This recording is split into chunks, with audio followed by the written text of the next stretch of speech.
na ba?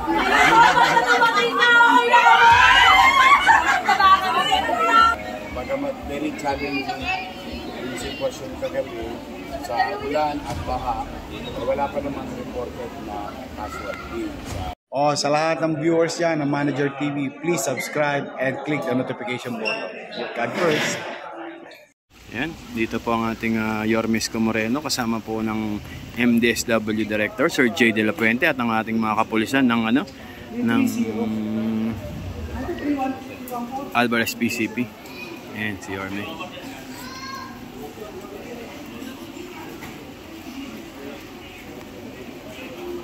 Yorme, morning po. Morning po. Morning. Kanan tayo.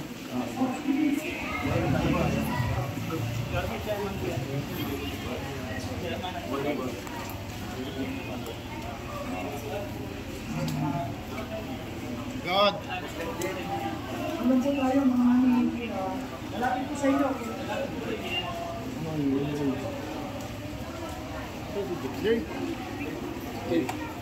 Sir. Hintay ko lang sir. Pero nag-break pa sila. Kasi paparetil ako sasabay-sabay lang. Kasi ako. Isang mga matatas, kasi sa panay. Meron na ako. Ayos lang naman sir. Sir, ang kalamihan na ako, karamihan halos na matabing creek. Pero Esteban, San Lazaro, yung Taripa, Galina, San Andres, tama nila. Sir, happy natin sa Taripa District.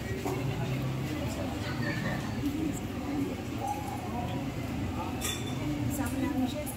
Mayor? Ano po part of Mayor?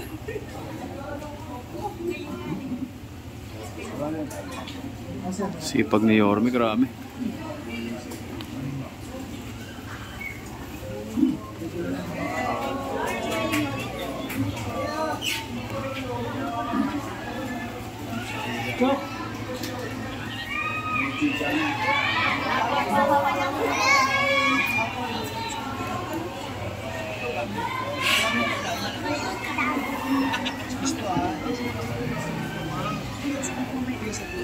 Okay.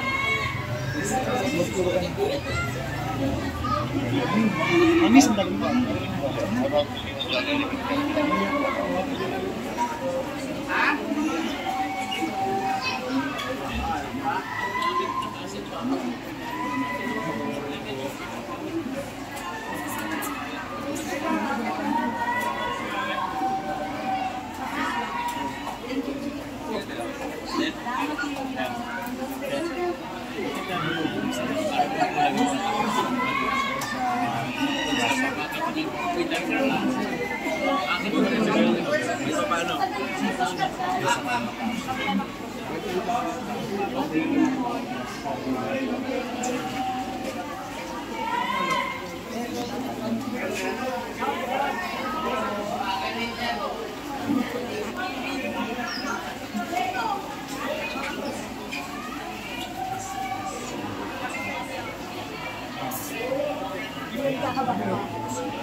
Ano ba ito naman?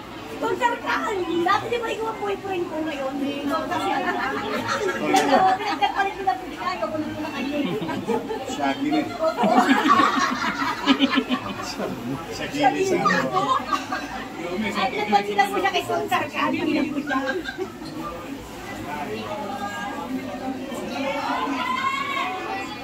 Sigaw ko rin nakakalimutan namin. Yome, salamat sa akin, Yome. Patulog. Lalata nga, Yome. Ay, po ito sa inyo. Salamat po.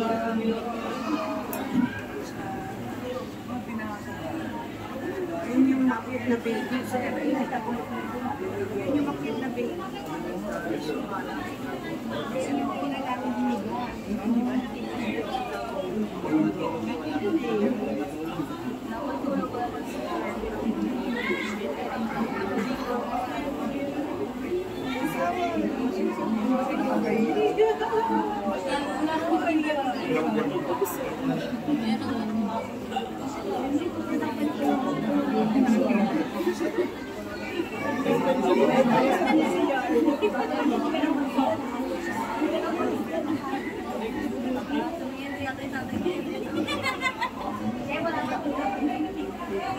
Umuwi ka ng meron.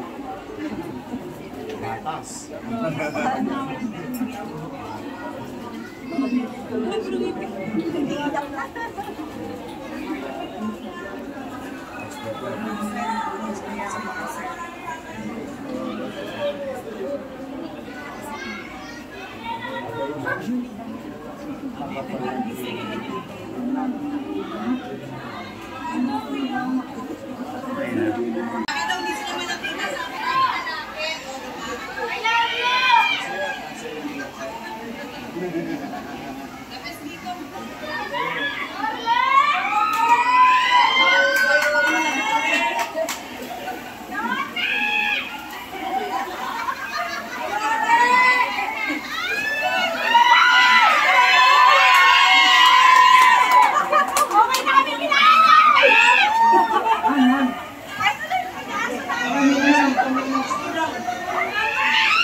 Marami akong aso. Yes.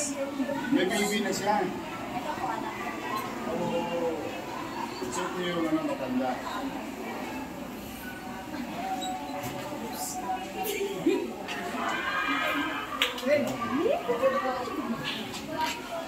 Okay, si AJ.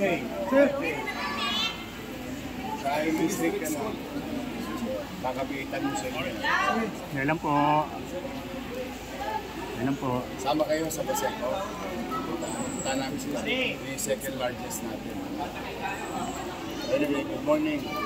Magandang umaga. Boy, Ilan lahat yung mga pamilya 1,289 individuals in total na natulungan ng Manila Social Welfare Department natin sa Manila since last night. At pinagpapasalamat ko naman sa Diyos, bagamat very challenging yung sitwasyon kagabi sa ulan at baha, wala pa namang reported na casualty sa Manila. But then again, nagpapasalamat din ako sa ating Superintendent Teresa, because as of 6:30 p.m. kagabi, when we had our CDRRMO emergency meeting to prepare the coming malakas na ulan, we were allowed to utilize 104 schools. Usually kasi mayroon kaming evacuation plan, but that is limited.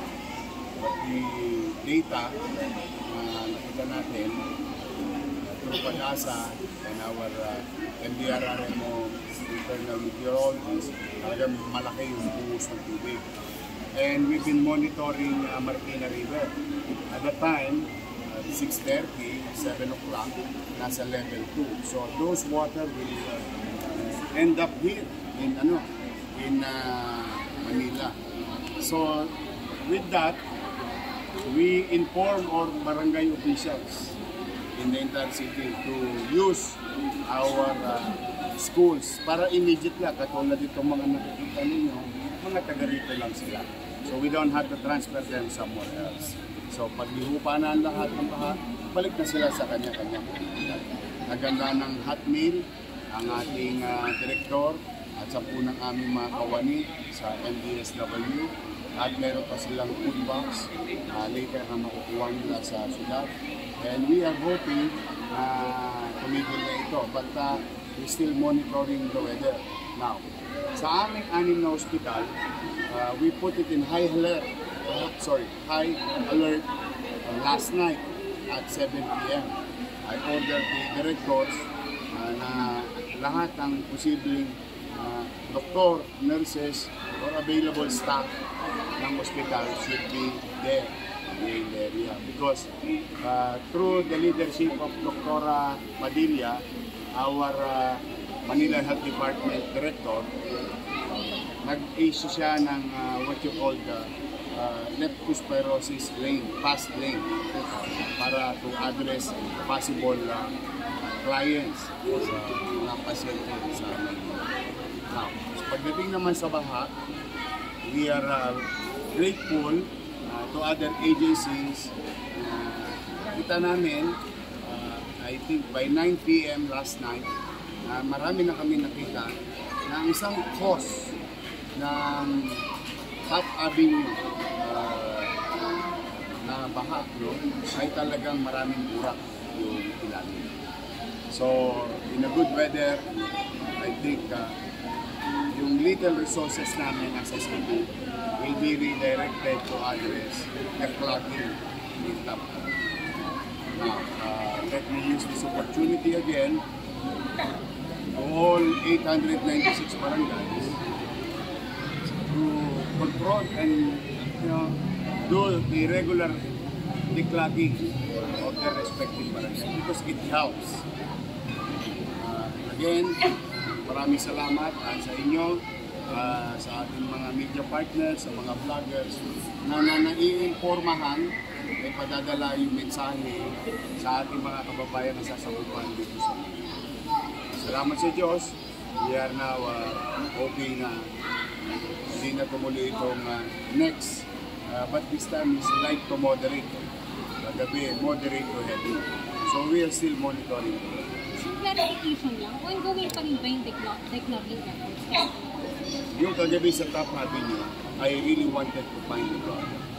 Talaga kung meron mag-problem. But it seems now we know. Then the next action we're going to do is to do what is necessary. Now, ang lahat ng resources ngayon is being utilized to our temporary evacuation area and our evacuation area to address the people who are in need of food and all other things, even medical. Kasi kanina katulad yung isang bata, may lagnat, tampo, may pagkakataon, galing agad sa hospital. And thank you nga pala, no, doon sa isang netizen kagabi. While we're doing streaming last night, rounds in the city, may nag-comment na isang netizen na isang matulog iwanan. And we're happy to report to you na through our Manila Police District and MDSW na iligtas naman. Yes. Kasi walang kasama. Sure. Espanya, meron kami. Yung baha, it's everywhere. We were just talking about TAP because ang weird lang kasi may portion ng TAP may baha, may portion ng TAP na wala. Espanya is no news already. We know it already that the flow of water, the heavy flow, as you can see in the Mabuhay or what you call mas kilalang Rotonda, nakikita mo naman talaga ang lupa pababa sa Manila. So understandably, but by space, no? But talagang pinagtatakot ko yung TAP. At then again, nakita na namin, we do action about it. In Damka area, may pumasok na tubig sa San Juan River. In our riverside, katulad nito, lahat na may riverside sa Maynila, uplift na talaga. That's why nilika sila sa hospital. In the bayside, which I'm about to go after this, which is Paseco, meron din na ilang pamilya, 154 or 150 more or less. So more or less about 500, 600 individuals ang meron sa Paseco. Sa ibang lugar, katulad ng Smoky Mountain, since 5 p.m. kahapon, nagpapakain na sila Director J, at yung barangay chairman doon, si Chairman Hernani. Inilagay yun sa basketball court, yung 23 families. So it's everywhere, scattered, not concentrated, well being managed and attended to yung mga evacuation area. Yung baha, we still have some areas. Like ito, paglabas sa eskwelahan. But so far, humuhupa na. And in the absence of the rain today, I think we might go back to normalization. Sure. Yung barangay natin, ito po yung problema. Ang nangyayari sa declaring budget, ano na, nung mag-declang, yung dribble na. This time, nakita natin yung problema. Pwede pa mong warning ka na, seryosohin yung... Marami naman, ito itong panahon ko, ewan ko in the past. Itong panahon ko, nakita ko naman na seryoso yung mga barangay official. So far, and it has to continue. The least thing that we can do is to be consistent with our effort.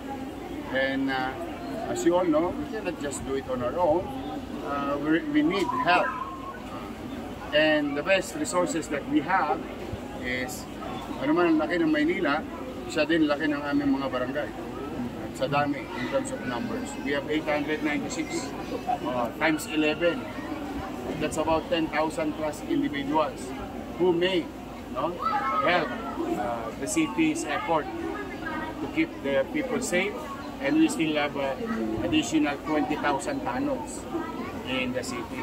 So, malaki. Kung talagang tama kapat, kung makikipagtulungan, malaking bagay. Katulad ito, barangay effort to. Because the city and your SDO, ating Superintendent Nerissa, allow the use of school facility. So, because of the barangay effort, nailita sila. Nailagay sila sa dry area. And after this, we'll clean it up. So that the incoming students, pag may soak pa na, medyo maliwalas na. Okay? Thank you. See you. Punta lang akong Paseco. Magpapachicha na yan. Parating yan.